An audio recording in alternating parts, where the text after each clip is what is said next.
Welcome back to the show, everyone. You know, one of the great pleasures of working in this business for Miss Forbes and I is that we get to see some incredible cookbooks. Absolutely. A Boy After the Sea 2 is the latest project by our next guest, and it is a great cookbook for an amazing cause. Yep. How are you, Kevin? Hi, Kevin. I'm very well, thank you. So, of course, this is A Boy After the Sea 2.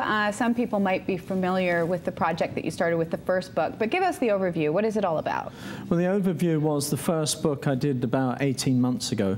It was my way of dealing with the loss of my son, who died through a drug overdose, and he'd been working on out to sea and was sexually abused on the open sea, and sort of led him into the world of drugs. And really, it was my therapy to produce a book. He had a passion for fishing, a passion for cooking, so it made sense, me being a chef, to sort of go down that road.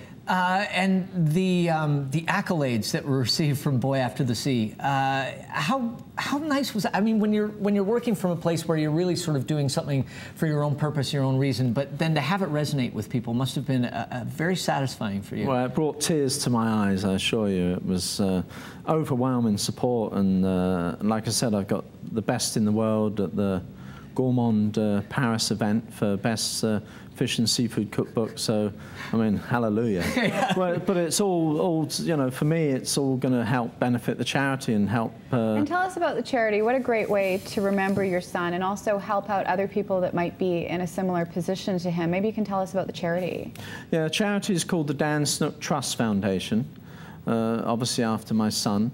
And our plan is to help kids that come out of a drug rehab scenario, and we're going to sort of take them on a journey. They'll go to Portage, which is a rehabilitation centre, in the one in British Columbia is in the Okanagan. Yeah, incredible. 42 acres, and it's I believe they spend about 3 months to 6 months there. Yeah.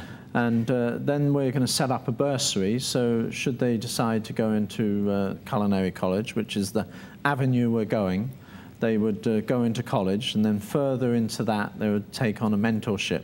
Yeah. And Robert Clark, Vancouver's own brilliant chef, is our first mentor, and of course to take on the first youth on board. And the book is about sustainability. We've got fabulous seafood recipes, and that's kind of a signature of Robert Clark, who happens to be one of the best chefs around. Absolutely. What is it like to have him to offer his services as a mentor? Well, he welcomed it with open arms instantly. He didn't even He didn't even think about it. Right. I'd love to do it. That's Robert, And brilliant, absolutely. So I mean, the kid that we take on, we were speaking to someone yesterday that may be the first candidate. You know, he's so lucky to go under Robert. Yeah, no kidding. He's obviously in charge of 3 different restaurants. And so are you implementing this program in different areas as well? I mean, obviously we're lucky enough to have it here in BC with Portage. Well, we're taking baby steps, and for the first few years it'll be Vancouver-based. It's a Vancouver charity. It's a Canadian charity, but Vancouver-based. And depends on the funds and whether we stretch further. Yeah. Obviously Canada. But, tell us about the book itself, because it sort of combines a lot of things. Fiona mentioned sustainability, but I mean, you also have that interwoven with some of the most renowned chefs on the entire planet. Yeah. As you're going around, and really, I guess people that work in this business have maybe a keener sense of the idea of the fragility of the oceans and where we're pulling our food out of than well, this is it. And I think, again, the chefs, it wasn't that difficult to pull on these chefs. I told them a story. I sent the chefs a copy of the first book. Yeah. To entice them to go into the second book. And of course that was a no-brainer. And some of the chefs I knew, some were, you know, people I admired, so it sort of all fell into place quite easily, actually. Right. It was easier to get the chefs for the second book as it was well, when you win the Gourmand for you know, best cookbook as well. But it really, I guess part of the story that really appeals to people as well is it really does tie in as such a beautiful homage to your son as well, and all the things that he loved. And you talk about that you know, really quickly in the introduction of this book of you know, what may have been and where you think his life may have gone as well.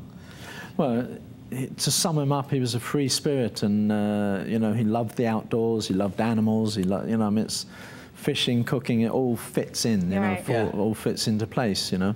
And you mentioned off the top, therapeutic for you. How's it been for the rest of your family to have this homage, this tribute, and to be helping other people? I think they're all chuffed, and the objective for the book ultimately is to keep Dan's name alive and help other people in his name. You know? And your brother is a huge part of this book as well. A former, what was it, 32 years naval? In the Royal Navy. Now he's an officer in the Canadian Navy, and very proud of it too. He, I asked him, I sort of twisted his arm a little bit, I think. But, I'm sure that wasn't tough. He did it with open arms, actually, in the end. I mean, he just embraced it, and the writing in there is brilliant. Well, and it is. The research involved in what is actually going on in our oceans and all the different threats and pressures that it faces from a growing human population as well. How much did you learn about, you know, what's sort of going on out there? I knew quite a bit of what's going on, but not as much. Obviously, there's so much devastation going on. Yeah. Well, it is it's an tragic, absolutely really amazing book, and if you want to pick it up, or the first one, you can go to the website to find out more information about the book itself, and also you can go to the website for the Dan Snook Trust Foundation to find out more if you want to offer your support to it. And I don't think, the book is beautiful, and I've read it, but I don't think I could execute a single recipe in here. Actually, you probably could. About half the recipes you could do in your own home. Oh, no, you haven't seen me cook. And also, close to home, the book is available at Barbara Joe's. Beautiful. And what it'll do for people as well is inspire them to make sustainable choices. I mean, even if they're going out to restaurants and stuff as well, it really gives some great education. So thank you so much. Thank you so much. Love it, Kevin. I appreciate it.